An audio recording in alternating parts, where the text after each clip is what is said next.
नमस्कार मंडळी, आपण आज बघणार आहे व्हेज चिली मिली रेस्टॉरंट स्टाईल सारखी भाजी आहे। आता व्हेज चिली मिलीमध्ये दोन इम्पॉर्टंट गोष्टी असतात, ती म्हणजे एक फ्रेंच चवाळी आहे आपल्या इथं, किंवा फ्रेंचची चवाळी असेल किंवा फ्रेंच बीन्स असंही म्हणून त्या नावाला ओळखलं जातं, आणि सोबत आहेत कमी तिखटाची मिरची असते त्याला ती भाजी यूज करणार आहे आपण इथे। चला तर मग सुरुवात करूया। काय ठिकाणी पनीर यूज करतात किंवा काय ठिकाणी बटाटा यूज करतात। मी काय केलेलं आहे, इथे बटाट्याचा वापर केलेला आहे आणि मिरचीमध्ये थोडीशी तिखट मिरची आणि मस्तपैकी आपली ढबू मिरची बारीक करून मी यामध्ये टाकलेलं आहे भाजण्यासाठी, आणि नॉर्मल तेल आहे।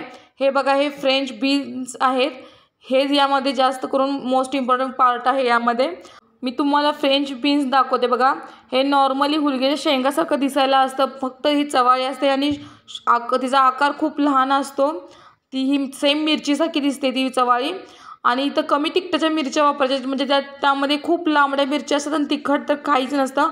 पण मी त्याच मिरच्या आणल्या होत्या बाजारामध्ये, पण अचानक त्या मिरच्या खूप तिखट निघल्या, त्यामुळे मी थोडंसं स्किप केलेलं आहे आणि त्या ठिकाणी मी भोंगी मिरचीचा वापर केलेला आहे।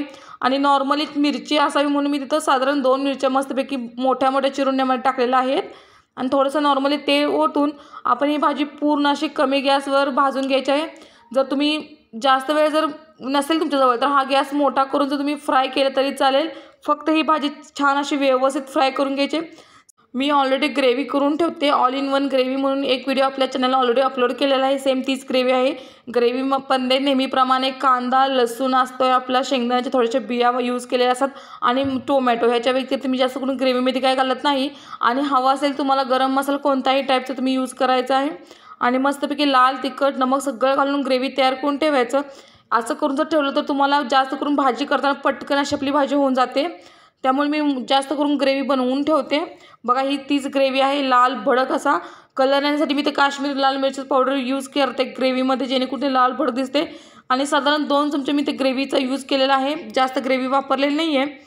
आणि छान असं आपण मिक्स करून घ्यायचं आहे, एकजीव करून घ्यायचं आहे। ही ग्रेव्ही तयार केल्यावर तुम्हाला यामध्ये एक्स्ट्रा मिठाची गरज लागत नाही, किंवा तिखट घालायची गरज नाही, किंवा कोणताही गरम मसाला वगैरे वापरायची तुम्हाला गरज नाही, कारण ऑलरेडी आपण ग्रेव्हीमध्ये करून ठेवलेलं आहे। बघू शकता इथे फक्त हे छान असं मिक्स करून घ्यायचं आहे, थोडंसं आपण फ्राय करून घेऊन झाकून ठेवायचं आहे।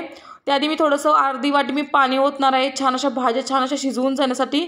जास्त पाण्याचा वापर करायचा नाही, बटाटा मिरची आणि फ्रेंच बीन्स आहे त्या छान अशा शिजले जातील, आणि छान अशी एक उकळी काढून घ्यायची आहे। शक्यतो कोमट पाण्याचा वापर केला तर काय होणार आहे, भाजीला छान असं एक कट येणार आहे जास्त करून, म्हणून मी नेहमीप्रमाणे कोमट पाणी यूज केलेलं आहे।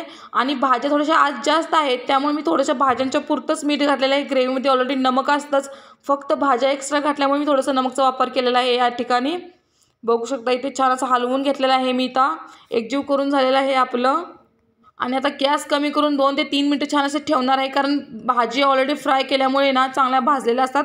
त्यानंतर आपण काय करणार आहे, छान अशा ह्या हिरव्या मिरच्या आहेत, ह्या कमी तिखट असतात बाजारामध्ये, पण काय वेळेस काय होतं, ह्या मिरच्या खरंच खूप तिखट निघतात, आणि ही मला माहिती नव्हतं, आणि ॲक्च्युली हा पहिल्यांदाच मला अनुभव आला। मी नेहमीप्रमाणे ह्या कमी तिखट असं खूप मोठ्या मिरच्या आणल्या होत्या, आणि जेव्हा ते खायला घेतलं तेव्हा खूप तिखट लागलेल्या आहेत।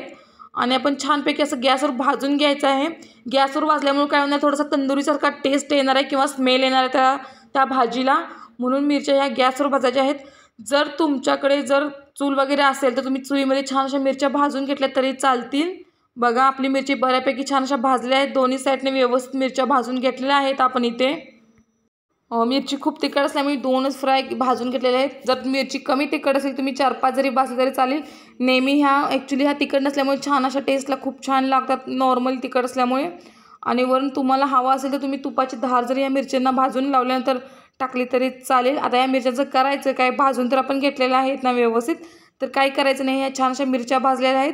इकडे आपली भाजी पण छान अशी शिजलेली आहे, बघू शकता इथे। वरून नॉर्मली कोथिंबीरचा वापर मी केलेला आहे, कारण ऑलरेडी हिरव्या यामध्ये भाजी असल्यामुळे कोथिंबीर जास्त तुम्हाला दिसणार नाही, फक्त मी सजावटीसाठी टाकलेले आहे। आणि धन्याची पावडर मी ग्रेव्हीमध्ये यूज केली असल्यामुळे थोडंसं तुम्ही कोथिंबीरचा वापर इथं नाही केलेला आहे मी। आणि मस्तपैकी ह्या भाजलेल्या मिरच्या होत्या ती यामध्ये घालून घ्यायच्या आहेत, आणि फक्त वरून खालून छान असं हलवून घ्यायचं, एकजीव करून घ्यायचं आहे। आणि तयार झालेली आहे आपली व्हेज चिली मिली। बटाट्याच्या ऐवजी तुम्ही पनीरचा वापर करू शकता, जर तुम्हाला आवडत असेल तर मी गाजरही घातलं तरी चालेल। आणि जर ग्रेव्ही तुम्हाला जर जास्त हवी असेल तर तुम्ही पातळ ग्रेव्ही केली तरी चालेल, रेस्टॉरंटमध्ये थोडीशी पातळ ग्रेव्ही असते।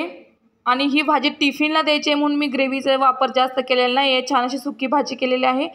टिफिनसाठी परफेक्ट भाजी आहे ही.